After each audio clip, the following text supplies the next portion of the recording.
What is going on, guys? This is Handlebar Mike here with a pipe video. I'm actually going to do a video about tobacco. Surprisingly, I have a bunch of fun toys that I've recently acquired that I'm using for this video. So it's mainly for me to play around with stuff. I'm not sure how these cameras are going to work out. These are silly little. They're actually CCTV cameras that I picked up really cheap, and they have USB outputs. I'm running not USB outputs. They have HDMI outputs. I'm actually running them into an A10 Mini Pro from Blackmagic Design, and I have it run into my computer. And I have a Rode video Go mic, whatever the hell it's called. It's the wireless ones. I just want to play around with it and see if this shit works. So and so the video quality might be shit. I don't know. The audio quality might be shit. I don't know. This video may never see the light of day. Who knows? But I figured I would try. It seems I just got done watching Grizzly's Max's Sunday Antisocial, and I realized that he was, he was talking about how he wants to get back to maybe just doing like pipe videos.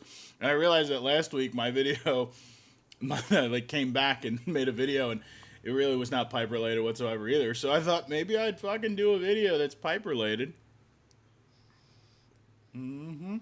So I am smoking a Cobb Devil Ants, and I'm actually smoking the very last bit of my, I don't know if that's good, if you'll be able to see that or not. Actually, let's go to camera 2.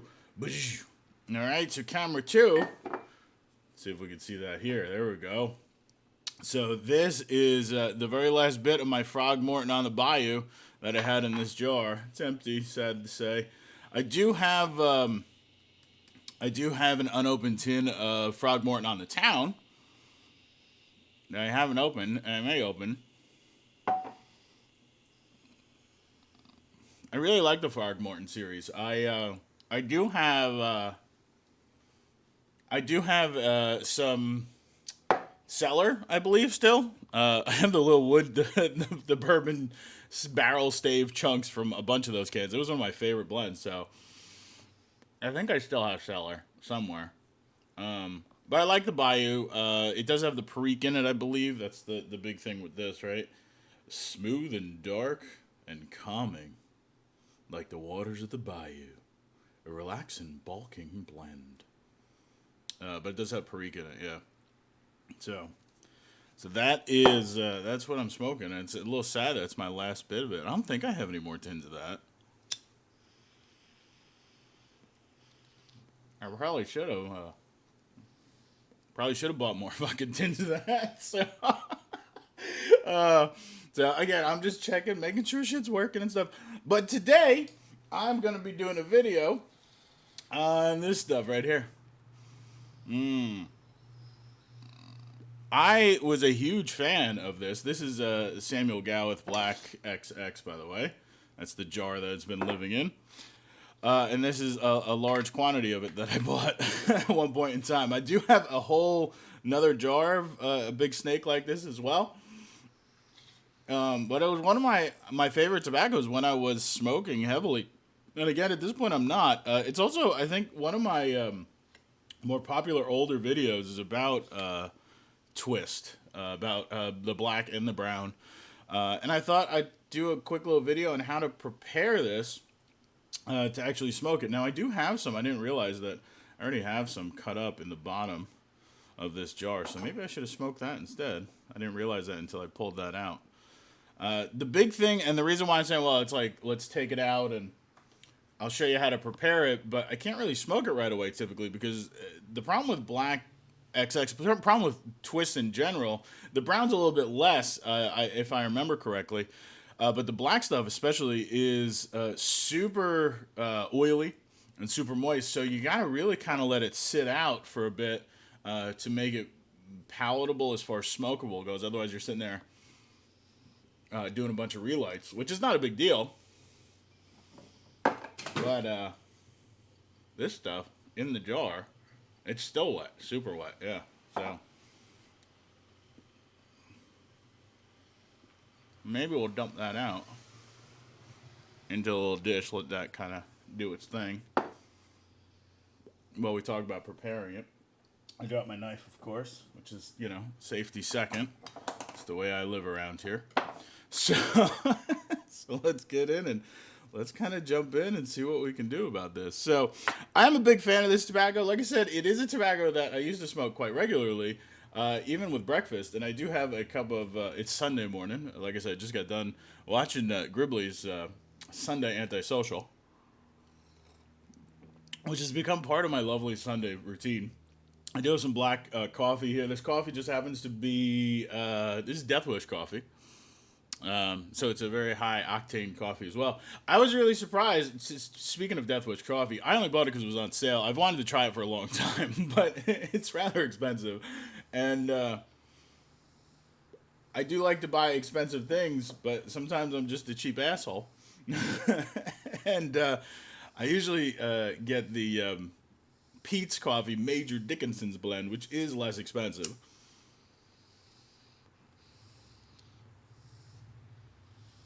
But the Death Wish was on sale, so I got it, and I really, the big thing, so they brag that they're like high octane, right? There's a lot of caffeine in it and stuff. So for some reason in my head that equaled that it was going to taste very strong and bitter, but it's not. It's beautiful. It's very, very lovely. It's very smooth. I actually like it quite a bit. Like I said, it's rather expensive, but it is very, very tasty. They also have some really killer mugs, Death Wish mugs that I really, really like, stoneware type mugs. So I am drinking out of my Frothy Monkey mug. Frothy Monkey is a coffee shop in. I go to the one that I fell in love with originally is in Chattanooga. I believe they're originally from Nashville. I have been to the Nashville one as well. But it's one of my favorite places to go when I'm in Chattanooga. It's right in or by. It's actually just part of Chattanooga Choo Choo area where the hotel is and everything. So I love the Frothy Monkey. It's a wonderful place. And they make great coffee too. I just have to go up and get it, and I just haven't gone up to Chattanooga in a while. So, but back to the tobacco here. Black XX in the morning with a strong cup of coffee gets your day going. The Black XX does have a hell of a kick to it. It's quite a bit of nicotine. So if you're nicotine sensitive, you probably don't want to do it. And again, for me right now, especially, I haven't smoked in a long time. So this might kick my ass. Who knows? I don't know. But let's talk about how to prepare it. Because that's what the goal of this video is, actually. Is talk about how to prepare it. I can't talk with a pipe in my mouth. I'm very bad at it. I envy people that can. But I cannot talk with a pipe in my mouth. So, let me put that down. Put that there. It's probably not going to be in the shot, but that's okay. And we'll go over to camera number 1. There we go. So this is the way you can get Black XX. It's a rope. It's a twist, which means it is just basically like a giant cigar type of construction where it's just twisted and twisted and twisted. And you can just, you basically cut off a hunk and then you got to prepare it. So I'm going to take a rather sharp, this is my Mora Gerber. I think it's a Gerber. Yeah. And I'm going to use the little cutting board here because of reasons. And I'm just going to take a little chunk off just like that. All right. And we will put the rest away. So let me grab it real quick and just look. You got like feed it into the jar, like get in there. I love this little squatty mason jar. It works wonderful. Basically, looks like you're just saving turds. Just saving a turd in there. It's lovely. But this tobacco is just super dense, super oily. I don't know how well that's going to be picked up on camera. But basically what you do from here is now you just basically cut little coins off of it.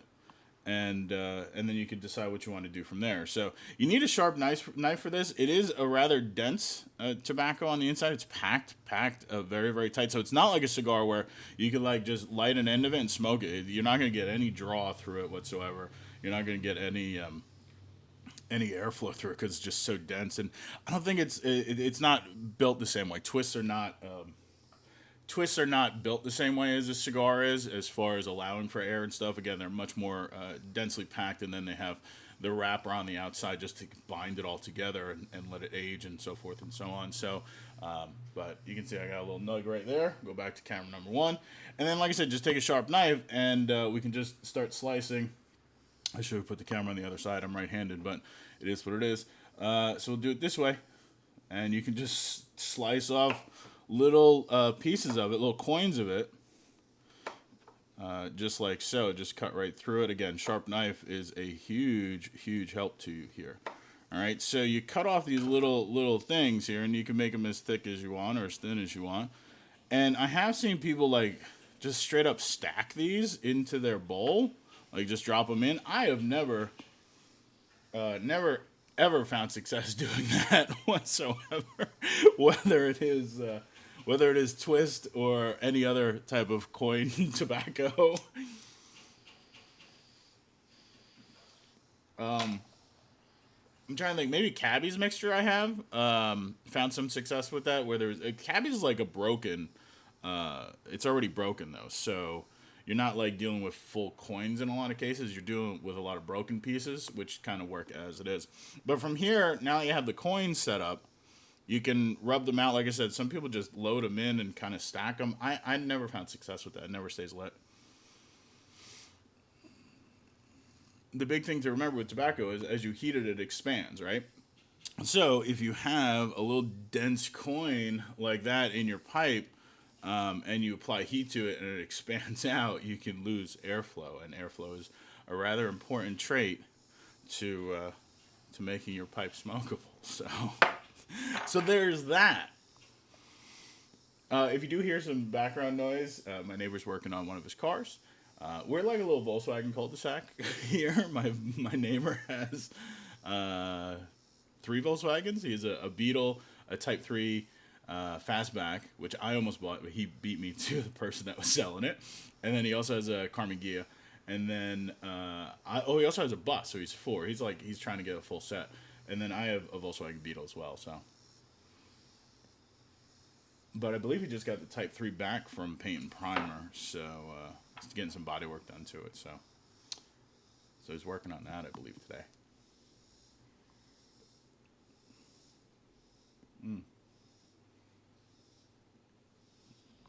Oh, let's jump back down. Jump back down here. Yeah.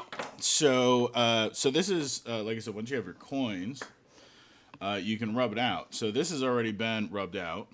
All right. In that case, so you can see that there. But they just break apart really easily. So you just use your fingers, and you just kind of smush them together, and they kind of just fall apart into the nice little ribbon cuts for you. Some people I see they put it in their palm and they kind of do all that and everything. This stuff is oily and dark, and I don't know. It comes apart so easy with your fingers that I just do it with my fingers. I don't see the whole rubbing out as far as doing it in your palms and kind of doing that and everything. It's up to you. If that works for you, great. It works for you. So now I got this whole fucking mess of tobacco here that I gotta smoke. But like I said, it's super oily. It's very, very wet.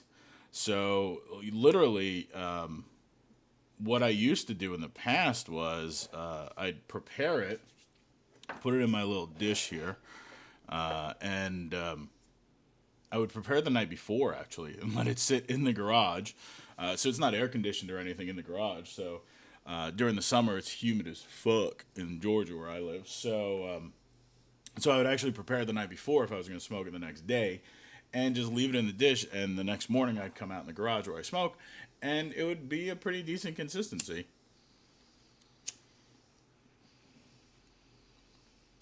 As far as smokability goes. So that is basically how to prepare any kind of rope. It doesn't have to be the black XX. Could be the brown bogies. There's different diameters, thicknesses of the rope. That's what the XX or the bogey and stuff like that is. It's talking about how thick the rope is, the diameter of the rope. But they're all basically prepared the same way. So, so yeah, so cool. Still recording. That's good.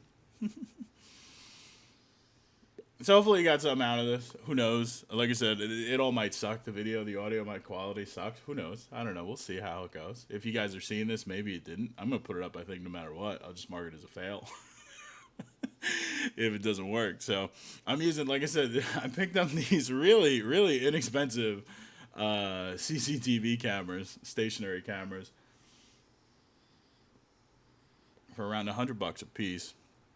And I haven't played with the lenses. These are the lenses that came on them. They have C-mount lenses. So I'm going to look for some cool old vintage lenses because the C-mount lenses were used for a lot of, I believe, 60 millimeter and like 4/3 sensors and stuff like that, or 4/3 cameras, not sensors because they were film cameras. So I'm going to see if I can pick up some inexpensive C-mount lenses, vintage lenses to play with these. There are some new lenses for these that you can get that are fixed focal. Both of these have a zoom feature to them. There's I don't know. I think they're like 2.5 to 12 millimeter or something like that. But they're not super quality glass. That's the biggest thing. They both have, I think they're Sony sensors inside of them. Obviously they're tiny little sensors, but yeah, so this one, the one that's the down shot, can actually do 4K. The one that's the up shot is 1080p. I have them both doing 1080p because they're coming out. I have HDMI coming out. And the way the ATEM Mini works, which is a live switcher, you can do up to 4 inputs with HDMI. And you can actually go live with this. There's an encoder in it, and that's one of the things, like I was talking about, maybe doing some Facebook Live stuff. I've been playing with cameras, and the problem is I own, almost all the cameras I own are Canon cameras. And Canon is a bunch of assholes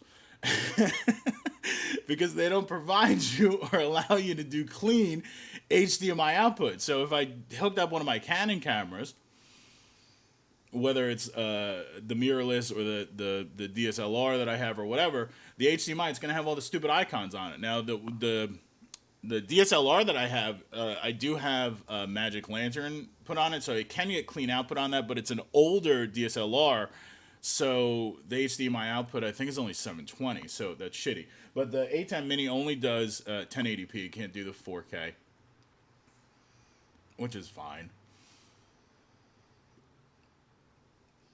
I'm not pretty enough to be in fucking 4K. Anyway. So. But it's just a fun little toy that I picked up. Why I picked it up, I don't know. I started watching people get it, and I wanted it. So I put an order in, and I got it. I have no need for it necessarily. I do like it. I have the best the best Zoom meetings and stuff because I have multi-camera angles and whatnot, which is fun sometimes. And again, I bought these Rode wireless Go's a long time ago, and this is the first time I'm using them, so I don't know how it's gonna work. I bought these specifically to do YouTube videos with, actually more cooking videos because I wanted to do some cooking videos, but I never used it. So this is the first time I'm using that. I do have a bunch of other audio equipment that I typically use. I have a Zoom H6 recorder, which I use. I have a Rode Rodecaster Pro, which I love as well, that I use for podcasts. By the way, I have a podcast, if you guys don't know. It's about depression and my happiness. So if you want to go check it out, you can find me on Spotify. If you want, I guess I'll try to put a link down below, but it's called Mike's Pursuit of Happiness. So feel free to search it out and listen to it if you want. It's interesting. It's basically me just talking to myself. I plan on doing maybe some interviews and whatnot later on, but I'm just trying to figure shit out on how to do a podcast first, I guess.